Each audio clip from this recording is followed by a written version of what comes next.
வணக்கம். திரையரங்கம் Thunder bolts. இது ஒரு 3D எஃபெக்டில் தயாரிக்கப்பட்டிருக்கக்கூடிய திரைப்படம். இந்த திரைப்படத்தை உலகமெங்கும் கொண்டு வந்திருப்பது வால்ட் டிஸ்னி பட நிறுவனம். இந்த திரைப்படம் மார்வல் காமிக்ஸை அடிப்படையாக வைத்து தயாரிக்கப்பட்டது. இந்த திரைப்படத்தினுடைய இயக்குனர் ஜேக் ஷ்ரேயர். எலேனா என்ற பெண்ணின் தலைமையில் இயங்கக்கூடிய ஒரு குழு. அந்த குழுவில் 5 பேர் இருக்கிறார்கள். எலேனா தவிர 4 ஆண்கள். இவர்கள்தான் தண்டர் போல்ட்ஸ். இவர்கள் அனைவரும் இணைந்து ஒரு காரியத்தை செய்ய வேண்டும் என்று நினைத்தால் எப்படி அருமையான ஒருங்கிணைப்புடன் தங்களுடைய காரியங்களை நிறைவேற்றுகிறார்கள் அப்படின்றதான் படத்தில் நாம் ஆச்சரியப்பட்டு பார்க்க வேண்டிய விஷயம்.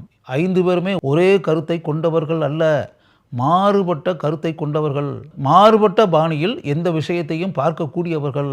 இருந்தால் கூட ஒரு மிகப்பெரிய சாகச செயலை செய்ய வேண்டும் அப்படின்ற அந்த பணி இருக்கு இல்லையா, அதில் இறங்கக்கூடிய சூழ்நிலை வரும்போது தங்களுடைய சொந்த கருத்துக்கள் இதையெல்லாம் ஒரு மூலையில் ஒதுக்கி வச்சுட்டு அந்த காரியம் நிறைவேற வேண்டும் என்றால் ஒருங்கிணைந்து செயல்பட்டால் மட்டுமே அதில் வெற்றியை காண முடியும் என்பதை மனதில் வைத்து கொண்டு இந்த படத்தில் வரக்கூடிய அனைத்து சம்பவங்களிலும் எப்படி அருமையான ஒருங்கிணைப்புடன் ஒத்துழைப்புடன் ஒன்றாக இணைந்து பணி செய்து பல சாகச செயல்களை படம் முழுக்க அவர்கள் செய்கிறார்கள் அப்படின்றதான். படத்தினுடைய ஆரம்ப காட்சியிலேயே கோலாலம்பூர், மலேசியா, சிங்கப்பூர் அங்கே ஒரு மிகப்பெரிய சமூக விரோத செயல் நடந்து கொண்டு இருக்கிறது என்பதை தெரிந்து கொண்டு அங்கு இருக்கக்கூடிய ஒரு சோதனை கூடத்தை இவர்கள் அனைவரும் ஒன்று சேர்ந்து எப்படி அழிக்கிறார்கள். அப்படிப்பட்ட அருமையான ஓப்பனிங்குடன் படத்தினுடைய முதல் காட்சி நமக்கு முன்னால் காட்டப்படுகிறது. அப்படியே 3D எஃபெக்டில் இந்த படத்தில் வரக்கூடிய அந்த சாகச காட்சிகளை பார்ப்பது அப்படின்றக்கல, அப்படியே வானத்தில் பறப்பது, வானத்தில் தொங்குவது, அப்படியே காற்றில் மிதப்பது, கட்டிடத்தில் தொங்குவது, மேலே ஏறி செல்வது, அந்தரத்தில் தொங்கிக் கொண்டு கீழே உலகத்தை பார்ப்பது, எல்லாம் படம் ஃபுல்லாகவே வருது. பார்த்தா நமக்கு ரொம்ப ஆச்சரியமாக இருக்கும். எந்த அளவிற்கு அமெரிக்காவில் தொழில்நுட்ப அம்சங்கள் வியக்கத்தக்க அளவிற்கு முன்னேறி இருக்கின்றன அப்படின்றது நமக்கே ஆச்சரியத்தை தரக்கூடிய விஷயம். ஹாலிவுட்டில் எந்த அளவிற்கு நவீன தொழில்நுட்ப விஷயங்கள் படங்களில் கையாளப்படுகின்றது அப்படின்றதான் ஆச்சரியமான ஒரு விஷயம். அதுவும் 3Dயில் நமக்கு பார்க்கும்போது இந்த படத்தில் வரக்கூடிய கதாபாத்திரங்கள், அந்த கதாபாத்திரங்கள் நம் கண்களுக்கு முன்னாடி இந்த காரியத்தை செய்கிறத பார்க்கும்போது அது உண்மையாகவே ஒரு கிஃப்ட்டுங்க அதை பார்க்குறதுன்றதே. நான்லாம் திரையரங்கில் அந்த காட்சிகளை பார்க்கும்போது உண்மையாகவே நான் ஆச்சரியத்தினுடைய விளிம்பில் அமர்ந்து கொண்டு இந்த திரைப்படத்தை பார்த்தேன் என்பது தான் உண்மை. இந்த படத்தினுடைய அந்த சாகச காட்சிகள்லாம் இருக்குல்ல, 3Dயில் இது எப்படி படமாக்குனாங்க, இவங்களால் எப்படி முடியுது, இப்படியெல்லாம் படமாக்க முடியுமா, ஒளிப்பதிவு இந்த அளவிற்கு மிகவும் சிறப்பு என்று கைதட்டி பாராட்டக்கூடிய அளவிற்கு பண்ண முடியுமா, விஎஃப்எக்ஸு, கிராஃபிக்ஸு இதெல்லாம் எந்த அளவிற்கு கடுமையான உழைப்பு. அதனால் என்னென்னா பொதுவாகவே இந்த நம்ம படத்துறையில் இருக்கக்கூடிய தயாரிப்பாளர்கள், இயக்குநர்கள், கதாசிரியர்கள், உதவி இயக்குநர்கள், technicians, all people, cameraman, editor, art director எல்லாருமே தண்டர் போல்ட்ஸ் திரைப்படத்தை கட்டாயம் பாருங்கள். பார்த்திங்கன்னா நவீன தொழில்நுட்பம் எந்த அளவிற்கு ஹாலிவுட் திரைப்படங்களில் பயன்படுத்தப்படுகிறது அப்படின்ட்டுருக்குல்ல, அதை பார்த்து நமக்கு இந்த திரைப்படம்ன்றது பொழுது போவதற்காக பார்க்கக்கூடிய திரைப்படம் அல்ல. இந்த திரைப்படம் நாம் கற்றுக்கொள்வதற்கான பல பாடங்களை கொண்ட திரைப்படம் அப்படின்றத படம் பார்க்கும்போது நம்மால் உணர முடியும். இந்த திரைப்படத்தில் வரக்கூடிய நடிப்பு கலைஞர்கள் அந்த கதாபாத்திரங்களாகவே படம் முழுக்க வாழ்ந்திருக்கிறார்கள். எலேனா கதாபாத்திரத்தில் வரக்கூடிய ஃப்ளாரன்ஸ் பக் அந்த கதாபாத்திரத்திற்கு 100% உயிரூட்டி இருக்கிறார். அவருடைய அழகான தோற்றம், அவருடைய ஈர்க்கக்கூடிய அகலமான கண்கள் நம் மனதை விட்டு படம் முழுக்க நீங்கவே நீங்காது. அந்த அளவிற்கு தான் பேசக்கூடிய இடங்களிலும் தான் நடிக்கக்கூடிய இடங்களிலும் தான் சாகச காட்சிகளை செய்யக்கூடிய இடங்களிலும் அருமையாக தன்னுடைய நடிப்பு திறமையை வெளிப்படுத்தி நம்முடைய உள்ளங்களில் படமுழுக்க ஃப்ளாரன்ஸ் பக் வாழ்ந்து கொண்டே இருக்கிறார். இந்த படத்தில் பாபுன்னு ஒரு கதாபாத்திரம் வருது. அந்த பாபுன்ற கதாபாத்திரம் என்னென்னா, இப்போ என்ன அடித்தா கூட அந்த அடியெல்லாம் படாதுங்க, எப்படி அடித்து உதைச்சா கூட அவருக்கு காயமெல்லாம் படாதுங்க. அவரை நீங்கள் ஒரு குண்டை வச்சே தாக்குங்க, அவருக்கு ஒன்றுமே நடக்காது. அவருக்கு அப்படிப்பட்ட அபார ஆற்றல் கொண்ட மனிதர்.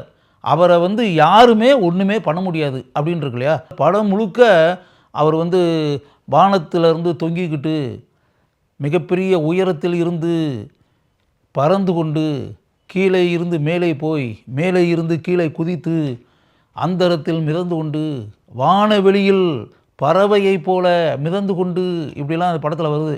உயரமான கட்டிடங்களில் தொங்கி கொண்டு அப்படின்றதெல்லாம் அதெல்லாம் நினச்சி பார்க்கக்கூட முடியாது. அந்த அளவுக்கு அந்த பாபுன்ற கதாபாத்திரம் படம் முழுக்க மிகவும் சிறப்பாக செதுக்கப்பட்டிருக்கிறது. அந்த கதாபாத்திரத்திற்கு லூயிஸ் புல்மேன் கச்சிதமாக பொருந்தி இருக்கிறார். எலனாவின் தந்தையாக டேவிட் ஹார்பர் மிகவும் சிறப்பாக நடித்திருக்கிறார்.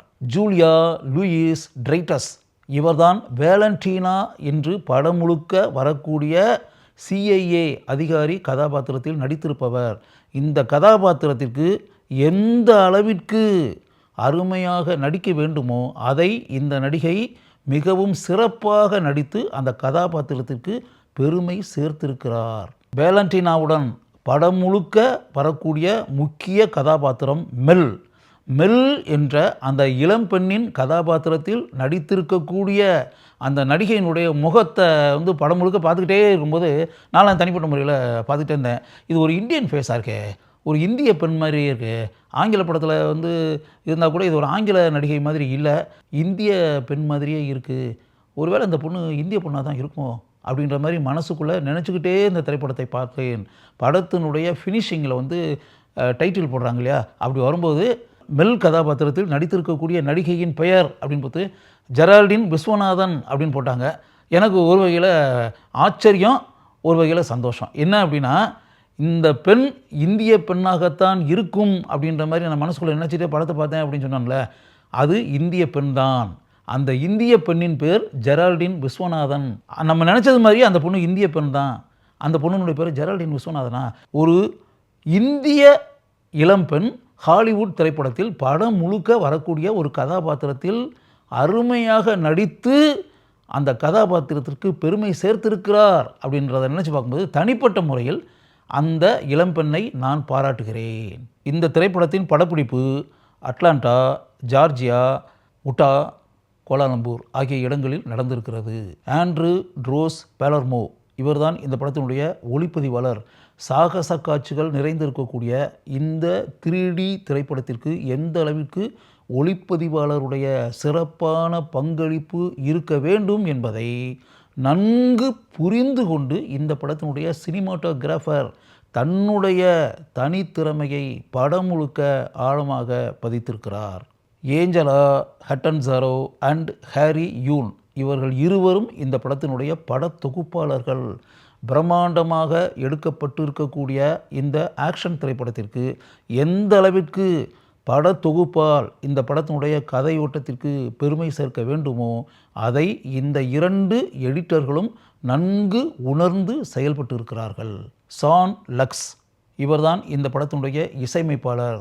சாகச காட்சிகள் நிறைந்த ஒரு திரைப்படத்திற்கு தன்னுடைய இசையால் எந்த அளவிற்கு மெருகு உண்டாக்க வேண்டுமோ அதை இந்த இசையமைப்பாளர் நன்கு செய்திருக்கிறார்.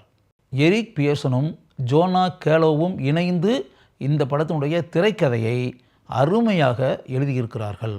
2 மணி நேரம் 6 நிமிடங்கள் ஓடக்கூடிய தண்டர்போல்ட்ஸ் என்ற இந்த 3D திரைப்படத்தை ஒரு முறை பாருங்கள். பார்த்தீர்கள் என்றால் அது உங்களுக்கு ஒரு சுகமான இனிய அனுபவமாக இருக்கும் என்பதை மட்டும் என்னால் உறுதியாக கூற முடியும்.